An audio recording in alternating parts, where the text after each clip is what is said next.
తెలుగు రాష్ట్రాల్లో అతిపెద్ద lift manufacturer lifts ట్రై.com dealership కూడా ఇవ్వబడును.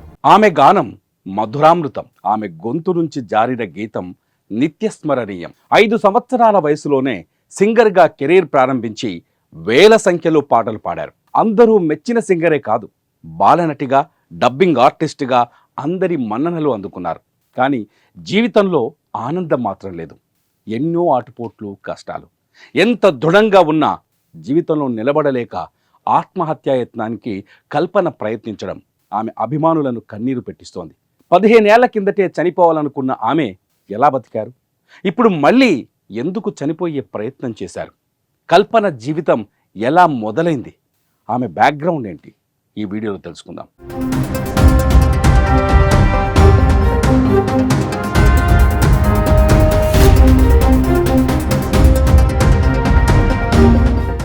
టిఎస్ రాఘవేంద్ర, సులోచన దంపతులకు కల్పన జన్మించారు. తండ్రి రాఘవేంద్ర నేపథ్య గాయకుడు, తల్లి సులోచన కూడా గాయకురాలు. కల్పన బాలనటిగా చిత్ర పరిశ్రమలో అడుగుపెట్టింది. ఆమె సుమారు 3 ఏళ్ల వయసులో తొలిసారిగా ఈనాడు అనే మలయాళ చిత్రంలో నటించింది. బాలకృష్ణ కథానాయకుడిగా వచ్చిన సీతారామ కళ్యాణం చిత్రంలో వచ్చే రాళ్లల్లో ఇసకల్లో పాటలో ఈమె కనిపిస్తుంది. విఠలాచార్య దర్శకత్వంలో వచ్చిన కామాక్షి కటాక్షం అనే చిత్రంలో నటించింది.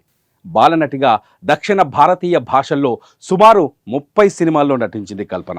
తల్లిదండ్రులు గాయకులు కావడంతో నటనలోనే కాకుండా సంగీతం వైపు ఆమె ఎక్కువగా అడుగులు పడ్డాయి. 5 సంవత్సరాల వయసులోనే సాలూరి వాసురావు సంగీత దర్శకత్వంలో మొదటి పాటను పాడింది. తర్వాత కల్పన అంచెలంచెలుగా ఎదిగింది. కెరియర్ని తమిళంలో మొదలుపెట్టినా కూడా తెలుగులో కూడా మంచి గుర్తింపు తెచ్చుకున్నారు. తెలుగు, తమిళం, కన్నడ, మలయాళం భాషల్లో 3000కు పైగా పాటలు పాడారు. చాలా కష్టమైన పాటను అలవోకగా పాడగల సత్తా ఉన్న గాయని కల్పన. ఎంతటి కఠోరమైన పాటలను అయినా కూడా చాలా తేలికగా పాడగల ప్రతిభ ఆమె సొంతం. 1999లో మణిశర్మ దర్శకత్వంలో మనోహరం సినిమాలో మంగళగౌరి పాట కల్పనకు ఎంతో పేరు తీసుకొచ్చింది. మెలోడీ సాంగ్స్తో పాటు రాగాలాపనమైన అనేక పాటల్ని పాడారు.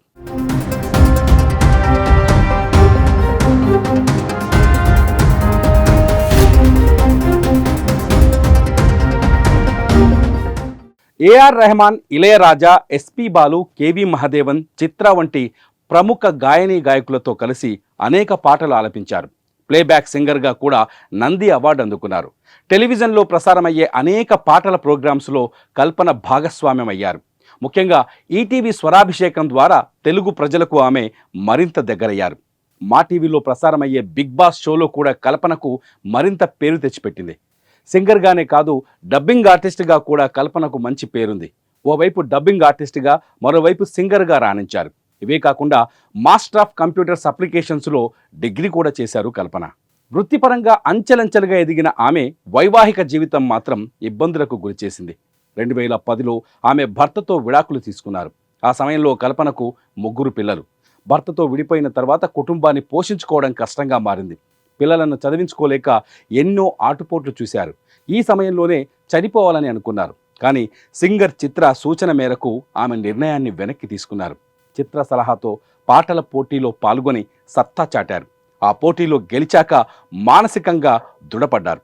ఆ విజయం ఆమెలో మార్పును తీసుకొచ్చింది. జీవితంలో ముందుకు వెళ్లేందుకు ప్రోత్సహించింది. మళ్ళీ కెరీర్ను గాడిలో పెట్టారు. బలంగా నిలబడ్డారు. ఈ విషయాలన్నీ కల్పననే స్వయంగా ఓ ఇంటర్వ్యూలో చెప్పారు. తర్వాత చెన్నైకు చెందిన వ్యాపారవేత్త ప్రసాద్ను రెండో పెళ్లి చేసుకుని జీవితం సాగిస్తున్నారు. కానీ ఇప్పుడు మళ్ళీ ఆత్మహత్యా యత్నానికి ప్రయత్నించడం సంచలనంగా మారింది.